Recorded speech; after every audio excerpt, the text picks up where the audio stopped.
Introducing Oakley Meta Vanguard, the new performance AI glasses designed for athletes. With hands-free capture on an action-ready ultra-wide camera, powerful open-ear speakers, and built-in Meta AI that syncs with your Garmin devices for real-time insights while you train. Take your performance to the next level with Oakley Meta Vanguard. Athletic intelligence is here.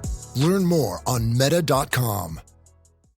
Thursday Night Football is on, and it's only on Prime Video. That is unbelievable. This week, the Bills stampede into Houston to meet the Texans in a showdown under the lights. Are you kidding me with this catch? Coverage begins at 7 p.m. Eastern with football's best party. TNF Tonight, presented by Verizon. Not a Prime member? Not a problem. Simply sign up for a 30-day free trial. It's the Bills and the Texans, Thursday at 7 p.m. Eastern, only on Prime Video. Restrictions apply. See Amazon.com/Amazon Prime for details.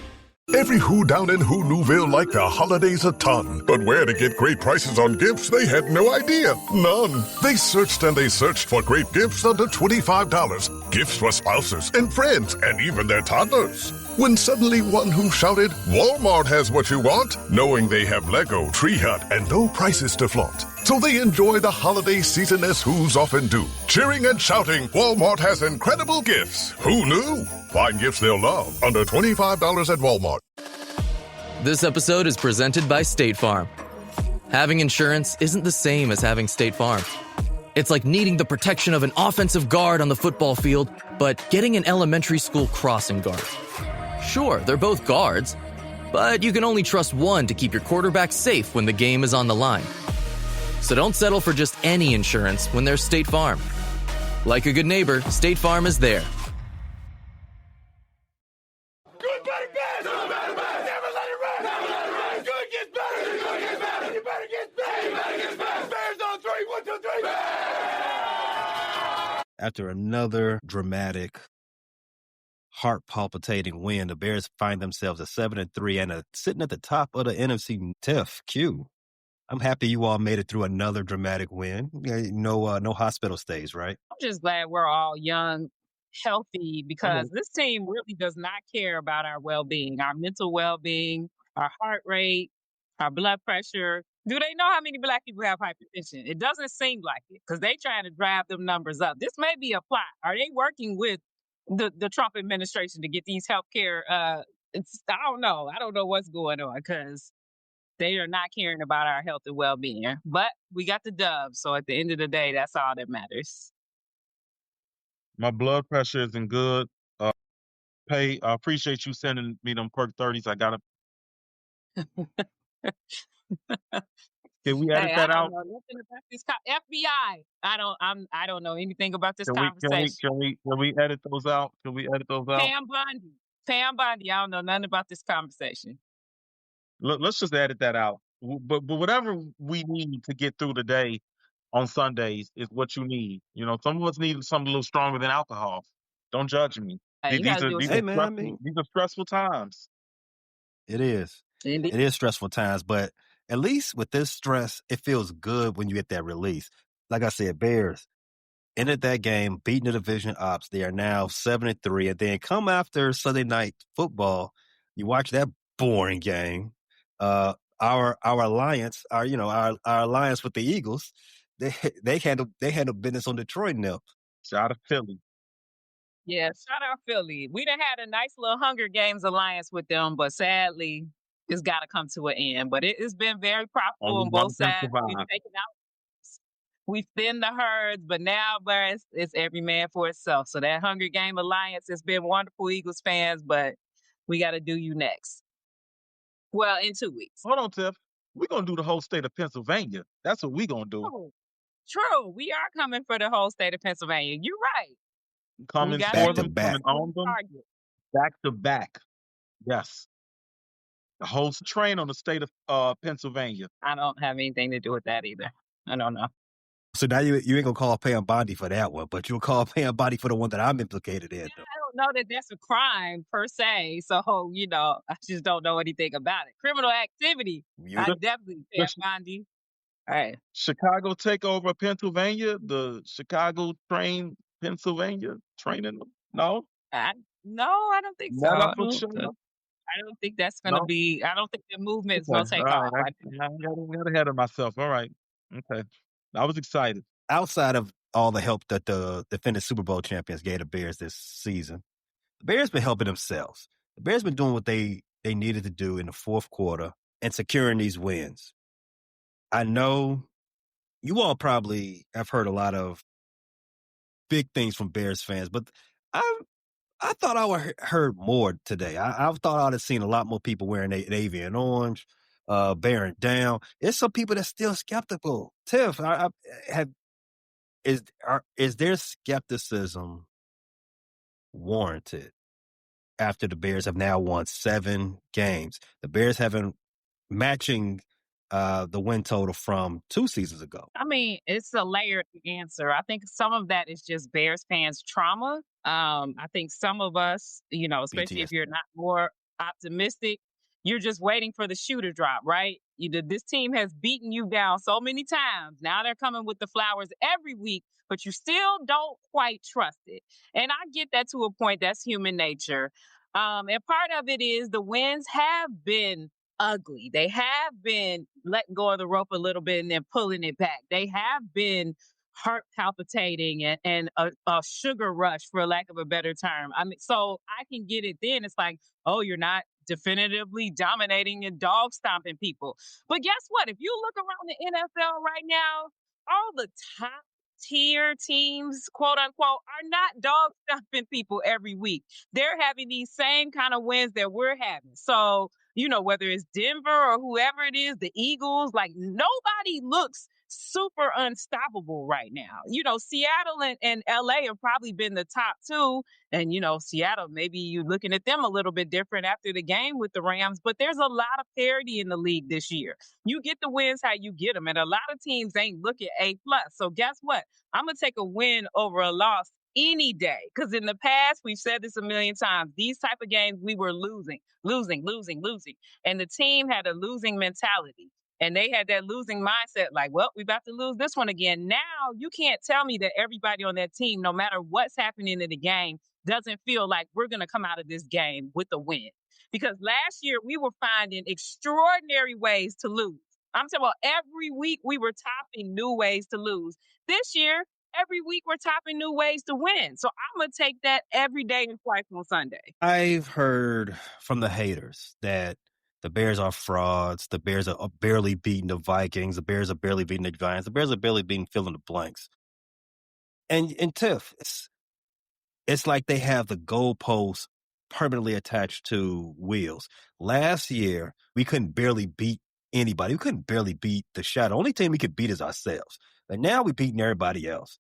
And it's like, well, just I don't know. If we was weak last year for losing all these games by the skin of our teeth, how are we still weak by winning them now? I don't get it, man. It seems like to me, people won't give the Bears the proper respect, fans and haters alike, until the Bears show up in the Super Bowl. By the way, have y'all started planning y'all February trips to San Francisco? I already booked it. I booked this back in April, right after the draft. Okay, Scrooge McDuck.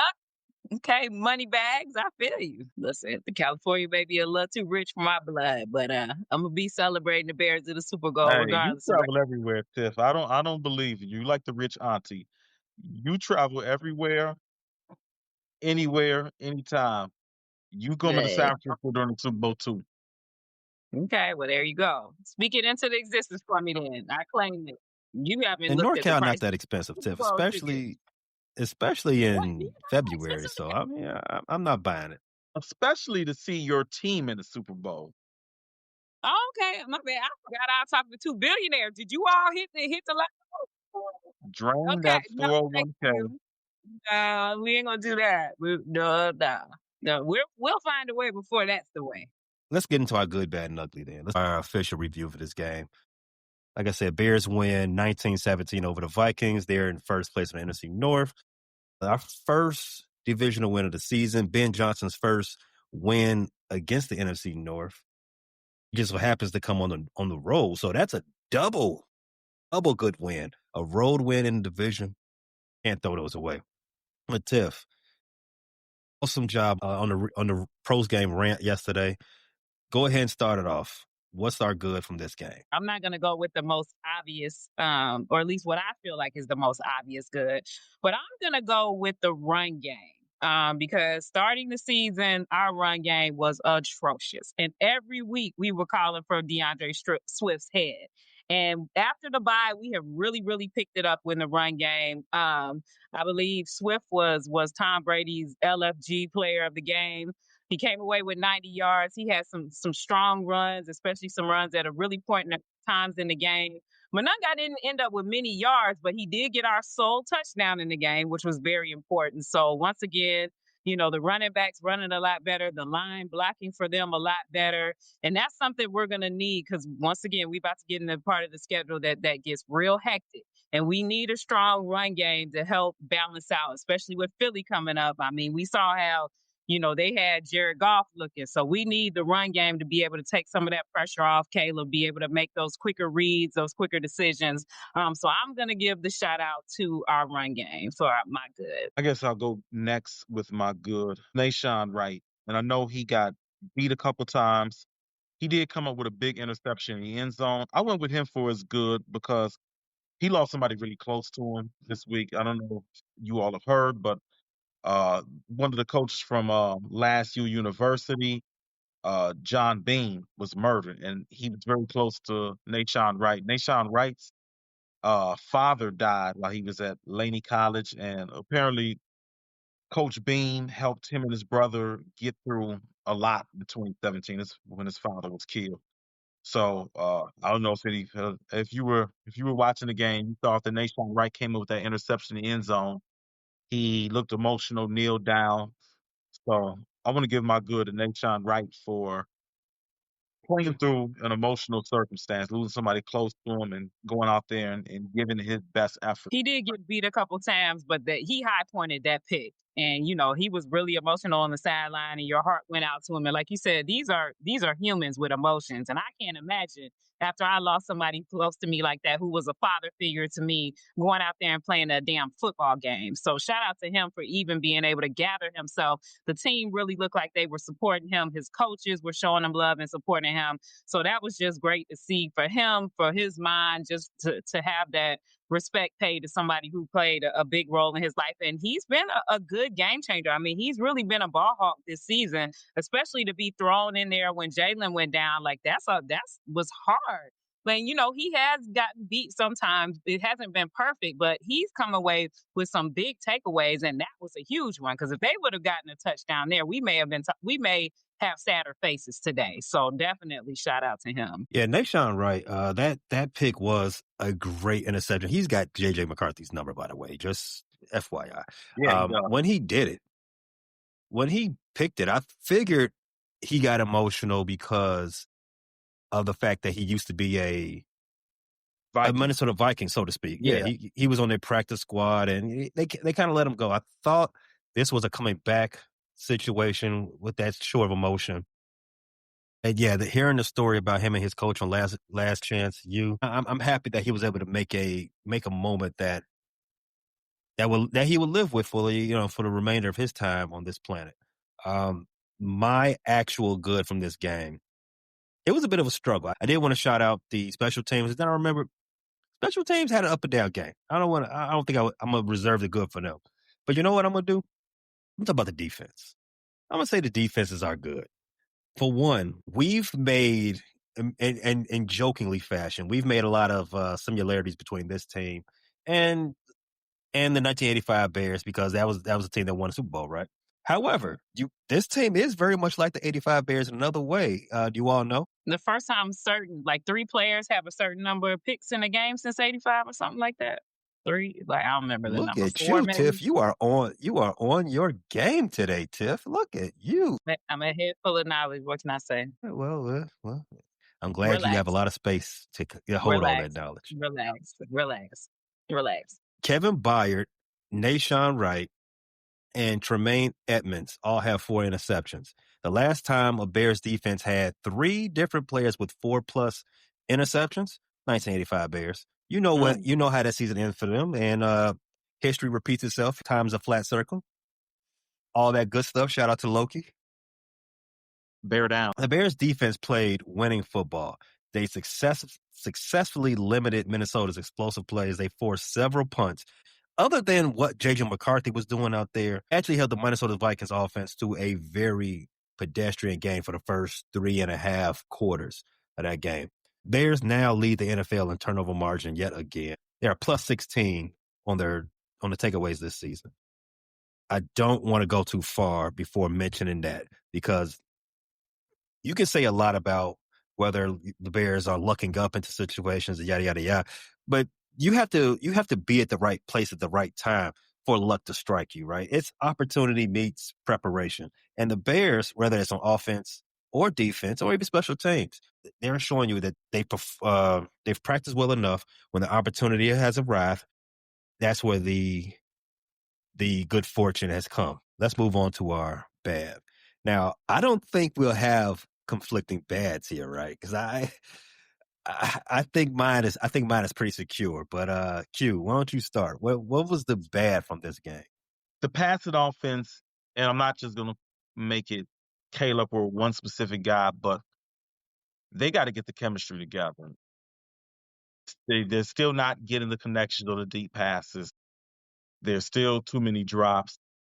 I just think the offense wants the passing game, and I think they have the talent in the room. I think they got the talent in the room to be an offense that really threatens you vertically down the field. You see Colston Loveland coming along. I thought Cole Kmet had a really good game. And I know that it's not going to show up in the stat box for Cole Kmet as a big game, but I thought, he lowered his shoulder and got tough yards. I saw him barrel through a couple of defenders on a third down and get a first down. Colston Loveland, the same thing. So I think my bad is a passing offense, not necessarily because it was horrible. They didn't turn the ball over, but because they're this close to turning it around. And once they do, some of these games won't be close. We'll be able to blow the doors off teams or have comfortable leads in the second half. So my bad is a passing offense as a whole.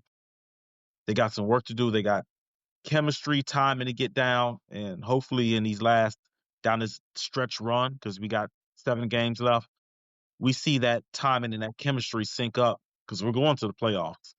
So we need that time and chemistry to sync up in the playoffs. I'll go a different direction than I usually go. I don't, have anything to say about Caleb or anything like that today. Q already touched on the passing game in general. I'm going to go with somebody that we're all very high on, somebody that, gets a lot of the praise for the team's turnaround, and rightfully so. But Ben Johnson and his play calling.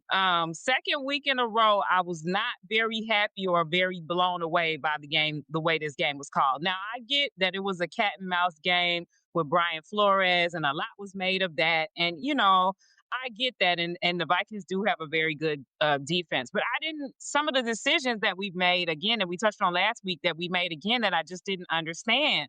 Like the play calling at the end of the half. It's 3rd and 1. Run game had been doing pretty well, and we throw this bomb overthrow to Rome. Like, what's going on with that? Like, our run game, like I said, had been successful.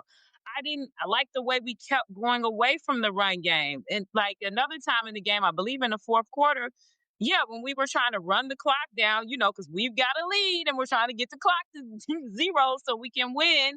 And we threw the ball 3 times in a row, and Minnesota didn't have to use any of their timeouts, and they got the ball back. So it's just decisions like that kind of get glossed over because, again, we keep coming back and we keep winning. So people aren't really, really talking about it too much. It's kind of like a little footnote.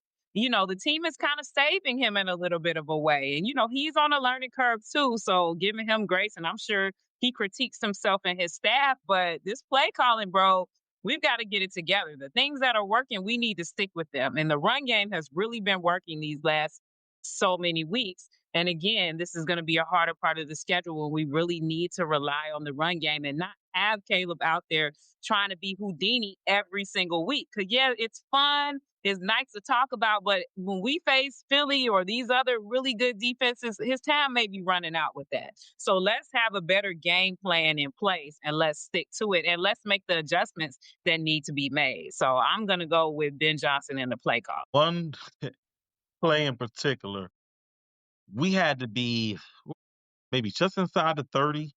I don't remember what the scenario was. I don't know if we came off a short field or turnover, but the jet sweep to Travis Homer, of all people, on 3rd and 5. Now, there should have been a face mask, and it should have been 15 yards and automatic first down, but I really want to sit. What was the logic behind that? Why to Travis Homer?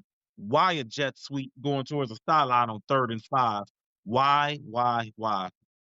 Yeah, that was one of those plays. And again, there was a very blatant face mask. I'm talking about the ref was right there when his full head damn near got exorcist around and he didn't call it. But yeah, that play calling would baffle me as well. Other than the missed flag from the ref, man, yeah, that was terrible. That was a bad job from the ref on that one.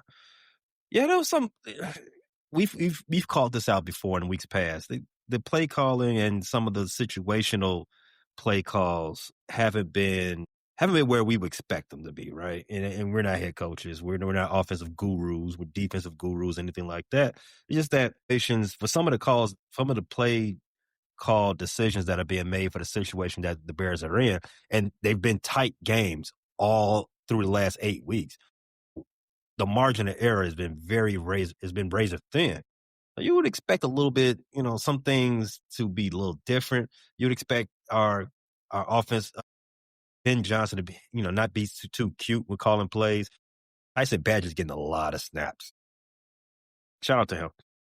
But I would like to see that type of stuff get turned around, because I would hate to see this team lose in the NFC Championship because of a bad play call, especially after I've already paid for my Santa Clara trip. My bad from this game, and I'm so mad at you all that pick Caleb, because y'all leaving it for me to say Caleb. We know you hate that. We know you hate having to say anything, not glowing about Caleb. I know this is burning you up. No, I'm okay. I'm okay. In fact, I'm gonna leave it on the floor because I got a bigger fish I want to fry. Special teams. Yes. The special teams won the game for the Chicago Bears. Caleb may get credited with another fourth quarter comeback or game-winning drive, but the special teams won that game. It was the punt return by Devin Duvernay, and obviously the game-winning field goal by Cairo Santos. All great things. However, I am not going to negate the negative moments that led to us being in that position. One, the missed field goal by Cairo Santos. Cairo, bro, you can't make them all, but it's a 45-yarder, and you're indoors. And the double kick in the pants is Jake Moody got signed off the practice squad. So if Santos can't get his act together, we don't have Moody to fall back on anymore. And you know what team took him off our practice squad? A team that don't need him. Why? Why? Your season is over. It's over. Who got him? The Commanders. I feel like they did that out of spite. That was spite. Oh, you beat us? Don't worry. We'll coach you. Yeah, that was spite. And it was Moody that beat them, literally, right? That was him to bring that game. Yes, Moody that literally beat them. Yes. Yeah. And they know Santos kind of struggled a little bit. That's the Commanders trying to sabotage us. So not only did Cairo miss that field goal, they gave up a big punt return to the Vikings that helped them on their comeback tour. There was the uncharacteristic Blackwell. Bro, why are you that close to somebody who already called for a fair catch? What are you doing? Are you trying to intimidate them into muffing the ball? Listen, man, I know it happens. It happens from time to time, especially with the Vikings. I think their special teams is always up and down, something like that. But you playing a dangerous game. This team, again, the margin of error is razor thin with this squad. We're barely winning games. Stuff like that is how you mess around and lose games. Blackwell, take a step back. Do a TikTok dance from 3 yards away. You don't need to be all up in his grill, breathing the same oxygen that he's breathing. You almost did a Jamar Chase. Relax, bro. No one should have to choose between their own safety and their pets. But nearly half of domestic abuse survivors delay leaving because they can't bring their pets with them. Purina is helping to create more pet-friendly domestic violence shelters through the Purple Leash Project, so survivors and their pets can escape and heal together. Visit Purina.com/purple to learn more. Okay, Chad. Today you're gonna drive the all-electric Toyota BZ. But my electric vehicle phobia. I'm not ready, Dr. Ross. I believe in you. Oh my gosh. We're inside it. Try to take deep breaths, okay? The ventilated seats, they're touching me. You can do this, Chad. Drive the car. How do you feel, Chad? I feel cured. Woohoo! I'm doing it! I'm doing it! The all-electric BZ. One drive can change your mind. Toyota. Let's go places. Does it ever feel like you're a marketing professional just speaking into the void? But with LinkedIn ads, you can know you're reaching the right decision makers, a network of 130 million of them, in fact. You can even target buyers by job title, industry, company, seniority, skills, and did I say job title? See how you can avoid the void and reach the right buyers with LinkedIn ads. Spend $250 on your first campaign and get a free $250 credit for the next one. Get started at linkedin.com/campaign. Terms and conditions apply. At Blinds.com, it's not just about window treatments. It's about you, your style, your space, your way. Whether you DIY or want the pros to handle it all, you'll have the confidence of knowing it's done right. From free expert design help to our 100% satisfaction guarantee, everything we do is made to fit your life and your windows. Because at Blinds.com, the only thing we treat better than windows is you. Black Friday deals are going on all month long. Save up to 45% off site-wide plus an additional 10% off every order right now at Blinds.com. Rules and restrictions apply. Yikes. Jamar might get Sheesh. himself suspended for that one. He already got He suspended. did. He's They suspended already, already. they've already. Yeah, he's Oh, suspended. I'll play somebody in fantasy with Jamar Chase next week. Oh well, that's good fortune for you because that boy is out. And he gonna lose like Shout out to half the Harry. bill too. Shout out Harry. I own you. That I hate that for him. Mm-mm-mm. No, I love that for him.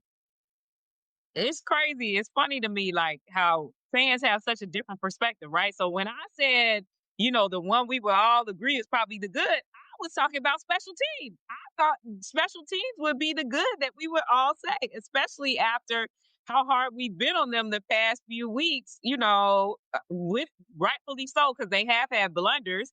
But like to me, they were the spotlight of this game. Yes, Cairo did miss that one, and absolutely he should not have missed it. It was a 45-yarder. But he did right before that make a 54-yarder or whatever he was his season long, which for him is like, whoa, and he hit the game winner. And without Duvernay, not saying we wouldn't have, Caleb is more than capable of getting us in field goal range, but we didn't even have to guess at that point. So to me, like, it was an ugly game on all sides of the ball, but I felt like now defense had its two picks that were really, game changers, but they let go of the rope right at the end and let us down. Offense never looked great. So to me, if I had to pick a good, I would have picked special teams. So it's surprising, to hear other perspectives on it. And they weren't perfect, but at the end of the day, they are the reason we got the dub. So I actually would have put them as my good if I didn't pick the run game because I thought somebody else was going to pick special teams. Should I start the ugly? Go ahead. All right. You like So- bitches to do it. I'm gonna let you Come cook. on, go ahead. Preach. Don't cook. Calm down. Hey, you Caleb haters, relax. Calm down. Q, in our preview, we talked ad nauseum about the Bears being a sieve on defense. We talked about how the Minnesota Vikings, other than their ability to get to the quarterback, they're not really good on defense either.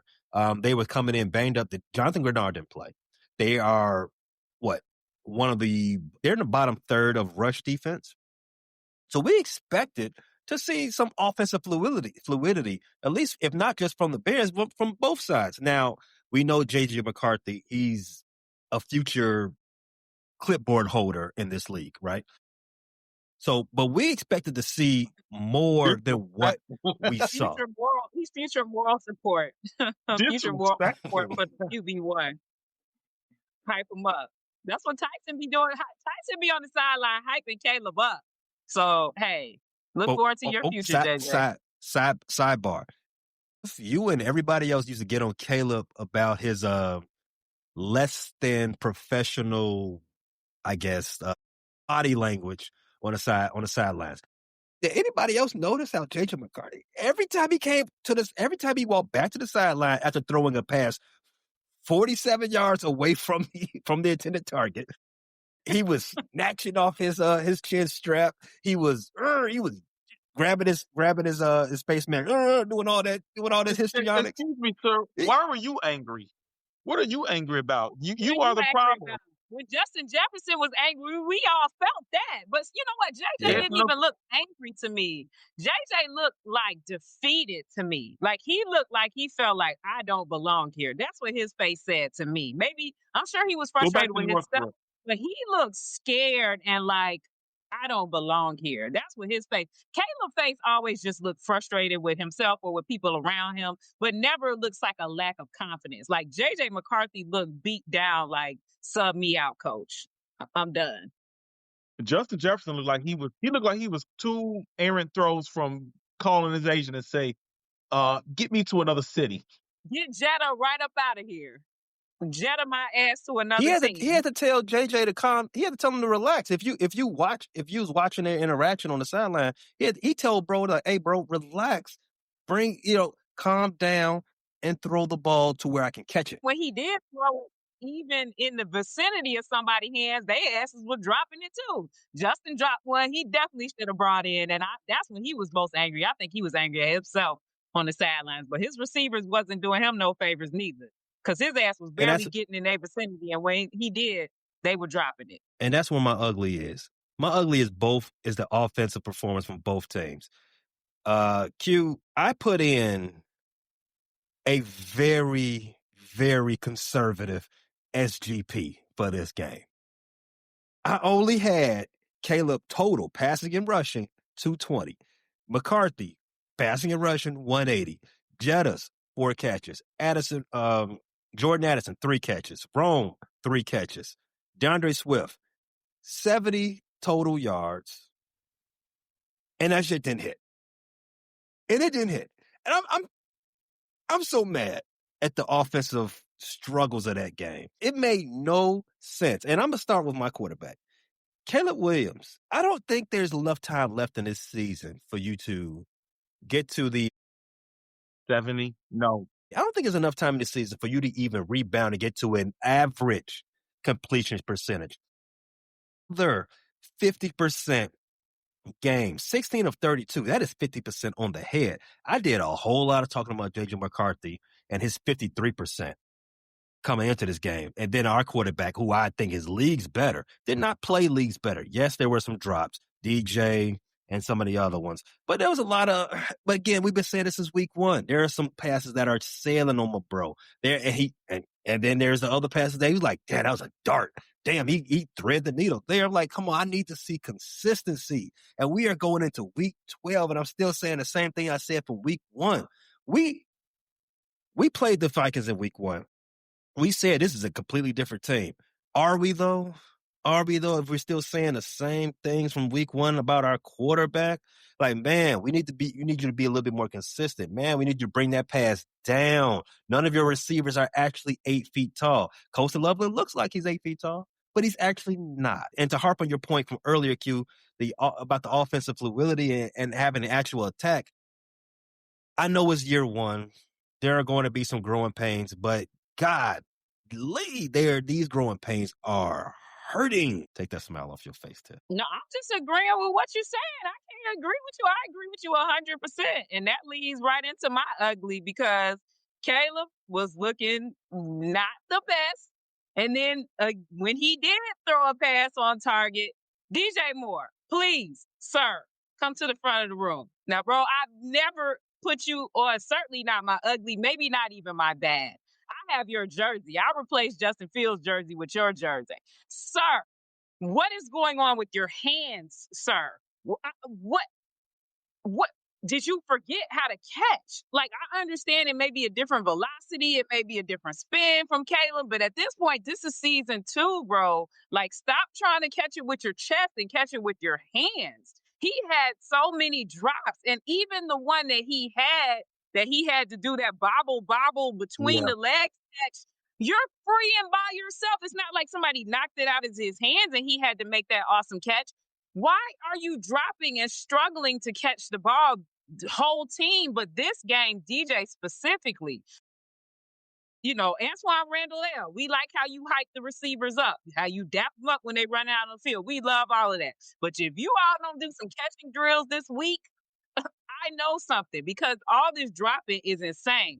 The way the receivers on both teams were dropping the ball yesterday, you would have think it was a damn snow game, a blizzard game, like the worst weather ever. It's like, do you need more stickum? Like, what is going on? Why every week are we dropping this many passes? So DJ Moore, it pains me, but you've got to be my ugly. And again, the team has got to stop trying to catch it with their chest and already thinking about turning up the field and running. Catch the ball with your hands first and then make your move because we are dropping too many opportunities. And with Caleb, with him being up and down and him scrambling and him, when he throws you something that's within your reach, we know a lot of them hit the fingertips and I'm going to let those slide. But if it's within your reach, you got to catch those balls, man. It's too important with these games being so close.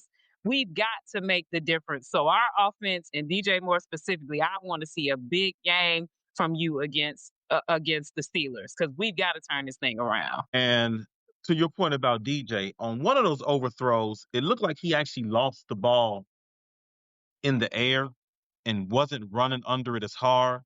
So I think Caleb could have put a little bit more air under it. But I also think if DJ would have located that ball in the air, he could have got on his horse a little bit better and been in better position to catch it. So my ugly, and I'm surprised you didn't do this one, Noah Sewell and that neck pad. First of all, the neck pad is almost extinct. Second of all, most importantly, when you had that neck roll in the 90s, you were a badass. You were physical. You were inflicting pain. You were one of those old school linebackers. Brian Bosworth in college, not the pro version of him. The Brian Bosworth from college, the Urlacher, the Levon Kirkland. Remember that big old linebacker the Steelers had in the middle back in the day? That's the neck roll. You're not getting ran over. You're not laying on the ground every other possession injured. No, take the damn neck roll off if you're not going to be a badass, please. You mad at this man because he always want to break his neck? Let him have a little protection out there. Listen, I grew up in the 90s. I saw Chris Spillman, Levon Kirkland. These were middle linebackers wearing that neck roll. He not one of them guys. You can't get your neck roll back until you lay out a running back. Sorry. Hand the neck roll here. Hey, man. Not so much on Panay little brother. He tried the best he can. Panay little brother, best he can, man. We got to stop getting the wrong brother in Chicago, by the way. We done had we've done a lot. We didn't get Jeff Teague. We got the little brother. We didn't get Panay Sewell. We got Noah Sewell. I know a lot of sports fans don't realize this, but we actually had Barry Sanders' little brother in training camp in the late 80s. Yes, of course, he didn't make the team, and he was nowhere near as good as Barry. Yeah, we look it up. We had Barry Sanders' little brother in training camp. We always get the hand-me-downs. We got to stop doing that. The only brother we got that was probably better was in the early 90s.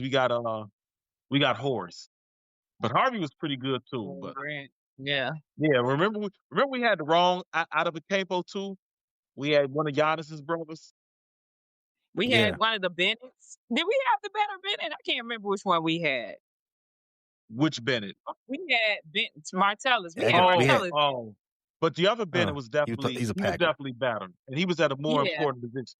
Yeah, but Martellus wasn't. I wasn't mad at Martellus, but yeah, we definitely did not have the better brother in that scenario. No. All right. So last thing I want to talk about before we get up out of here, man.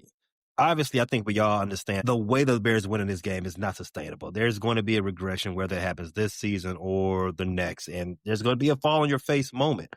Do you think that there's an opportunity for the Bears to miss the playoff? Oh, yes. And it has nothing to do with the Bears not having a good season, because if you look at the way the NFC standings are falling, there's probably going to be a 10-win team that doesn't make it. I mean, you look at the NFC West. Everybody talks about the NFC North. The NFC West is playing some good ball. The Rams are one of 2 9-win teams, I believe. I believe the Seahawks They're are. eight. The Okay, I'm Eagles, sorry. They're 8. So you look at the NFC standings. The Eagles, okay, they're going to win the East. The Eagles, I know this sounds crazy, but they could lose the rest of their games. They'll probably still win the East. I mean, the next best record is the Cowboys at 3-5-1, and they're not coming anywhere near running that table. So you look at the NFC breakdown. You got the Eagles, the Buccaneers, the Rams. I expect those teams to win their respective divisions. But you look at the NFC West. The Seahawks are 7-3. The 49ers are 7-4. The Panthers are hanging around. They're 6-5. In our division, of course, we got the Packers at 6-3-1. We got the Lions at 6-4. Only 3 wild cards are going to make it. So if the Bears don't win this division, we're in that race with the 7-win Seattle Seahawks, the 7-win 49ers, and either the Packers or the Lions, who are both 6-win teams, and then the Panthers are 6-win teams. So yes, as of right now, with every team having that's in a playoff picture having 7 wins and the Packers being 6-3-1. Yeah, because there's a 10-win team that's not going to make the playoffs, and that Bears 49ers game that looms in a couple weeks could be very important to playoff positioning. If we lose that game, if we don't win the last game against the Lions, we lose tiebreakers to both of those teams, and then we got 2 against the Packers. So I think if there is a 10-win team that does miss the playoffs, it's going to be a 10-win team that misses due to tiebreakers. our schedule ain't no hoe coming up. So if we make it to the playoffs, then we deserve to be in the playoffs because that means we beat some good teams. And we came across a lot of fortune or luck or whatever you want to call it. But luck favors the prepared. So I like to hope that we're prepared and now we're really gonna show whether we belong or not, right? So I think there's definitely a great chance we can make the playoffs. There's also a significant chance that we can't because the NFC has a lot of parity. We have a lot of good teams, and everybody can't get in. Like you said, it's probably going to be a 10-win team that doesn't make it. So, what do we do to San Fran when we get out there?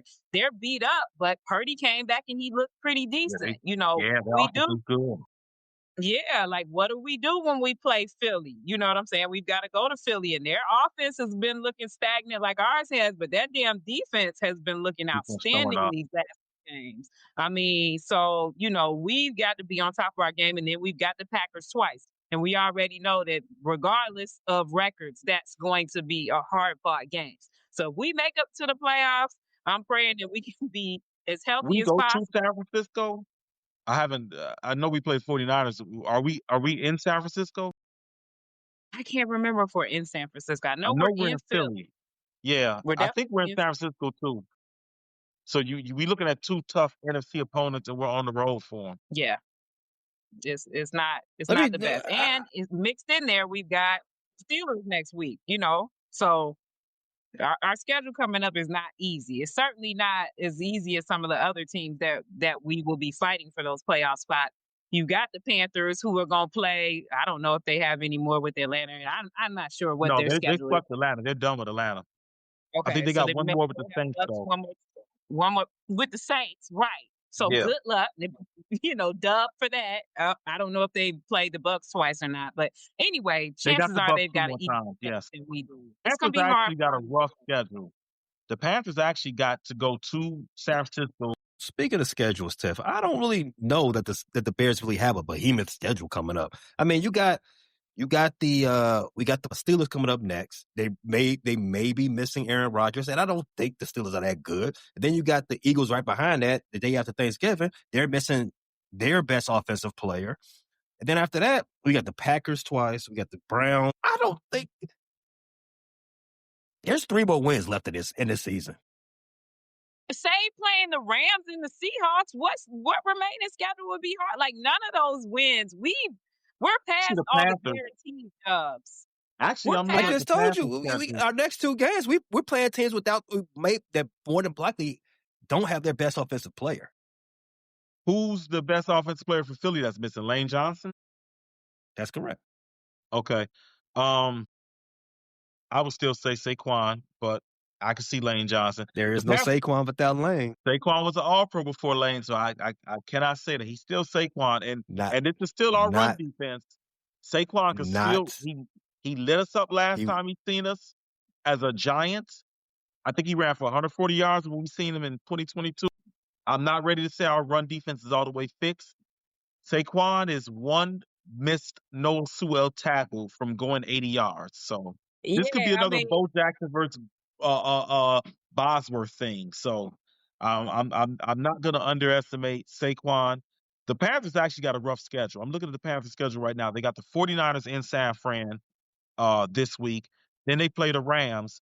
They get a break. They go to the Saints, but then they got the Buccaneers twice in Seattle in between that. So I think the Panthers, if they go to the playoffs, they're definitely going to earn it because they've got nothing with playoff teams left except for the Saints. yeah, well, I hope AJ Brown blow that team up before we play them. Cause you know, you gotta remember we have a game Sunday, then we gotta turn around, we got another game Friday. So AJ Brown, get I on hate Twitter that and for do us. your I hate thing. Friday. Why are we playing on Friday night? Friday is free too. It's like, yeah, it's not great. So I have full confidence in the Bear, but I don't think this is a cakewalk schedule by any way, shape, or form. So if we make it, then we're battle tested and we'll be ready for a playoff game. Are you all going Black Friday shopping? You gonna do that? No, nobody goes to No, stores anymore. I I wouldn't. think everybody just do online now. that's what I thought. I just had to ask. Yeah, So man. I don't know what's wrong with everybody, man. You should definitely still go to the store and shop. I agree with that too. Okay, I'm not gonna do it, but 1990. I agree with it. You should go to the store shopping on just regular day, but who wants to go and fight crowds? They'll be out there brawling and Come on, man. sleeping on the ground. Nobody wants to do that shit. At least I don't. I've A never maniac Black Friday. like Tay. Oh, That's why he okay. lift weights. Okay, To that's bully when he people gets on the the last line. aggression. Well, hey, whatever worked for you, but I'm not boxing nobody for no TV. I'ma just tell you that now. You can have that shit. How many TV? Who's still buying TVs? That's what I'm saying. TVs last for a decade. Like, why do you still got to Yeah, buy a TV every year? what are you Black Friday shopping for then? You guys inform me that you can't get any other day of the week. That you waiting in I guess line the for. PlayStation. They ain't released the PlayStation 6 yet, or new Xbox, have they? Oh man, I No. don't know anything about that. They need to. I ain't fighting nobody for no Xbox either. How many An of those you iPhone? need? You talking about how many TVs you need? How many gaming systems you need? I don't know. An iPhone? You No, people you like can get those, your don't y'all? iPhones drop in September, the best month. There is no need to wait all the way until Black Friday to get an iPhone.